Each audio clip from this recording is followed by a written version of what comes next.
আসসালামু আলাইকুম। আজকে ঐতিহাসিক 17 নভেম্বর। আজকে দুপুরের দিকে জুলাই আগস্ট আন্দোলনের ঘটনার দুইটা মামলায় শেখ হাসিনা এবং সাবেক স্বরাষ্ট্রমন্ত্রী আসাদুজ্জামান খান কামাল এই দুজনের মৃত্যুদণ্ডের রায়ের ঘোষণা এসেছে। পাশাপাশি পুলিশের সাবেক আইজিপি মামুনুল হক সাহেব ওনার 5 বছরের কারাদণ্ড হয়েছে। তো আজকের ভিডিওতে আমরা একটু জানার চেষ্টা করব যে এই রায় নিয়ে আপনাদের প্রতিক্রিয়া কি? কমেন্টে লিখতে পারেন। আমি বাকি অংশে যাচ্ছি। যে দুইটা মামলায় ফাঁসির রায় হয়েছে সেই দুইটা মামলার মধ্যে একটা হচ্ছে আপনার চানখারপুলে 6 জন হত্যাকাণ্ড হয়েছিল জুলাই আগস্টের সময়, সেই ঘটনায় দায়ের করা মামলা, এমনকি আশুলিয়ায় আরেকটা মামলা। এই দুইটা মামলার রায় ঘোষণা করা হয়েছে। তো এখন পর্যন্ত শেখ হাসিনার নামে অনেক শত শত মামলা হয়েছে, আর ম্যাক্সিমাম মামলাগুলোরই প্রধান আসামি তিনি। সো এই দুইটা রায় থেকে এটা প্রতিফলিত হচ্ছে যে আগামী রায়গুলো এখানে ওনার ফাঁসি হবে, এটার মানে ফাঁসির রায় হবে আর কি। আর আইজিপি মামুনের ওনার যে 5 বছরের কারাদণ্ড হলো সেটার মেইন কারণ হচ্ছে উনি এখানে রাজসাক্ষী হয়ে গেছেন। রাজসাক্ষী হচ্ছে যে উনি আওয়ামী লীগের টিম মেম্বারই ছিলেন, এখন তিনি সবার সম্পর্কে সকল তথ্য জানিয়ে দিবেন বা সবগুলো সত্য প্রকাশ করবেন। এই শর্তে তিনি রাজসাক্ষী হলে হয় কি শাস্তি কমে যায়। শাস্তি বাস্তবায়ন কবে হবে, কিভাবে হবে সেটা অনেকটা আকাশ কুসুম কল্পনা টাইপেরই বিষয়। কারণ বাংলাদেশে আপনি দেখেন যে সেই মিন্নির যেই ফাঁসির রায় আমার নিউজ জগতে শুরু হয়েছিল ওইখান থেকে এখন পর্যন্ত মিন্নি আপনার জেলে আছে। আপনি অপরদিকে দেখতে পারেন যে বিএনপির সাবেক স্বরাষ্ট্রমন্ত্রী এই যে বাবর সাহেব, ওনারও ফাঁসির রায় হয়ে গিয়েছিল। দীর্ঘ 10-12 বছর 15 বছর তিনি জেলে ছিলেন, কিন্তু ফাঁসি কার্যকর হয় নাই। তো এরকম পারসেপশন থেকে স্পষ্ট বোঝাই যায় যে শেখ হাসিনার ফাঁসির রায় হয়েছে। প্রথমত তিনি বাংলাদেশে নাই, তিনি ভারতে আছেন। ভারত জীবনেও তাকে বাংলাদেশে ফেরত পাঠাবে না। সো এই রায়টা খাতা কলমেই কার্যকর থাকবে। প্রকৃতপক্ষে উনি দেশে আসবেন, ওনাকে ফাঁসিতে ঝুলানো হবে, এই কাজটা ভারত কখনো হতে দিবে না। আর যেই সরকারে যিনি থাকবেন এটা একটা হিউজ চ্যালেঞ্জিং বিষয় থাকবে। এটা এত সোজা বিষয় না কোথাও না কোথাও, যেহেতু তিনি শেখ হাসিনা। এখন এই রায়ের পর আওয়ামী লীগ, যুবলীগ, ছাত্রলীগ বা বিভিন্ন অঙ্গ সংগঠন তারা কিন্তু ব্যাপক প্রতিক্রিয়া জানিয়েছেন। একদিকে যেমন ছাত্র জনতার মধ্যে যারা এন্টি আওয়ামী লীগ, এন্টি শেখ হাসিনা আছেন তারা উল্লাস উচ্ছ্বাস প্রকাশ করছেন, আর অপরদিকে আওয়ামী লীগের নেতাকর্মীরা ক্ষোভ প্রকাশ করছেন। তো এই রায় শুনে আমার দেশ পত্রিকার একটা এক্সক্লুসিভ দেখছেন যে ওবায়দুল কাদের তিনি একটা বক্তব্য দিয়েছেন। তো একই বক্তব্য কিন্তু শেখ হাসিনাও দিয়েছেন। বক্তব্যটা হচ্ছে যে এই রায়গুলো পূর্ব নির্ধারিত, এমনকি এই কোর্টকে ক্যাঙ্গারো কোর্ট হিসাবেই বলা হয়েছে। যদিও এই কোর্ট সম্পর্কে এই কোর্টেই আপনার অতীতে মুক্তিযুদ্ধের যারা অপরাধী ছিলেন বা পলিটিক্যাল যারা টার্গেটেড ছিলেন কয়েকজন, তাদেরকে কিন্তু ফাঁসির রায় কার্যকর করা হয়েছে। আবার ওই রায় যখন প্রথমে দেওয়া হলো এই ফাঁসি কার্যকরের জন্য জামাত নেতাদের যাদের ফাঁসি হইল, গণজাগরণ মঞ্চ গড়ে উঠেছিল, নিশ্চয়ই আপনাদের খেয়াল আছে। সেই গণজাগরণ মঞ্চে 2-3 জন ব্যক্তি যারা জামাত নেতাদের ফাঁসিতে ঝুলানোর পিছনে সবচেয়ে বেশি ভূমিকা রেখেছেন, এর মধ্যে হচ্ছে ডাক্তার ইমরান সরকার এবং আজকের দিনে জামাতের যিনি গুরু ডাক্তার পিনাকি ভট্টাচার্য। যদিও আজকে আবার তিনি ভিন্ন জায়গায় অবস্থান করছেন, তিনি তার কৃতকর্মের জন্য ক্ষমাও চেয়েছেন।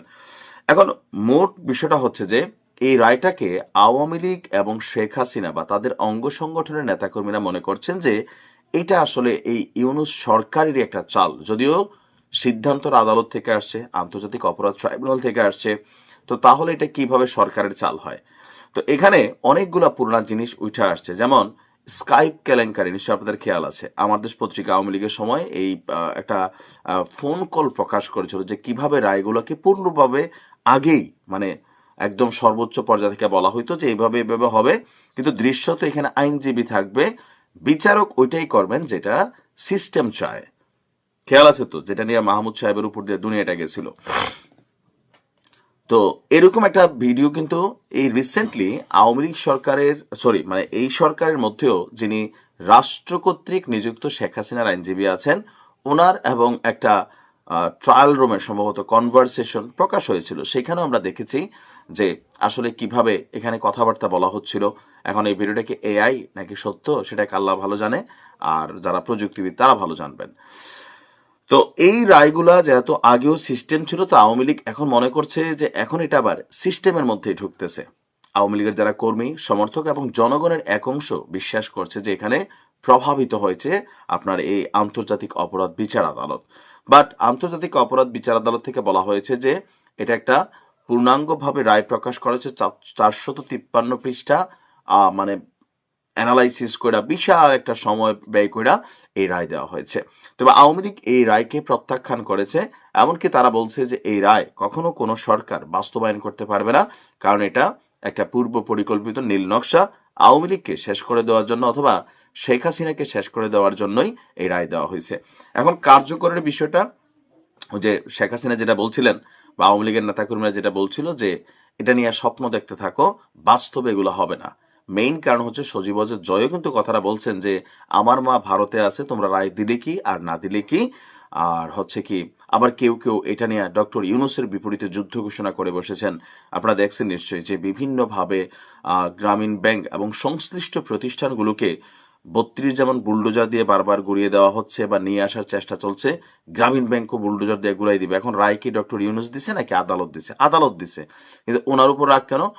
আওয়ামী লীগের কর্মী সমর্থকরা মনে করছে যে এগুলার পিছনে উনি সবচেয়ে বড় ভূমিকা রাখছেন। আর জামাতের যেই কি বলে যে উচ্ছ্বাস উল্লাস, সেটার মেইন কারণ হচ্ছে ওই যে তাদের যারা নেতারা তাদেরকে যুদ্ধ অপরাধের দায়ে যেই ফাঁসি দেওয়া হয়েছে, সেই ফাঁসির রায়টাও বলা হয়েছিল যে সেটাও একটা প্রভাবিত রায়। তো এরকম সবকিছু মিলিয়ে আপনার একটা প্রতিক্রিয়া চলছে। আর এর মাঝখানে আমরা দেখলাম যে ধানমন্ডি 32-এও আজকে আপনার বুলডোজার পাঠিয়েছিলেন পিনাকি এবং তার যারা সমর্থকরা আছেন সেখানে গেছেন। তো আমি আজকে দেখলাম যে পুলিশ, বিশেষ করে ডিসি মাসুদ সাহেব, তিনি যথেষ্ট বিচক্ষণ একজন ব্যক্তিত্ব। এমনকি আমরা আমাদের সেনাবাহিনীর কিছু বক্তব্য শুনছিলাম। তো সেখানে জনগণের মধ্যে, জনগণ বলতে যারা এন্টি আওয়ামী লীগ জনগণ আহ, বা এন্টি শেখ হাসিনা জনগণ, তারা সেখানে গিয়েছিল 32-কে আরেকবার ভাঙার জন্য।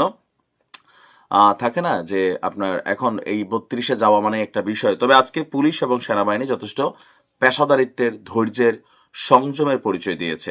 একটা পর্যায়ে তারা লাঠিচার্জ বা সাউন্ড গ্রেনেড নিক্ষেপ করতে বাধ্য হয়েছে, কারণ যারা এখানে গিয়েছিলেন অনেকেই একটু সহিংস মেন্টালিটিতে ঢুকতে চাচ্ছিলেন। পুলিশের এবং সেনাবাহিনীর সাথেও তারা ইটপাটকেল নিক্ষেপ করতেছিলেন। তো স্বাভাবিক প্রটেস্টের জায়গা থেকে পুলিশ এবং সেনাবাহিনী ধৈর্যের সাথে বিষয়গুলা মোকাবেলা করেছেন।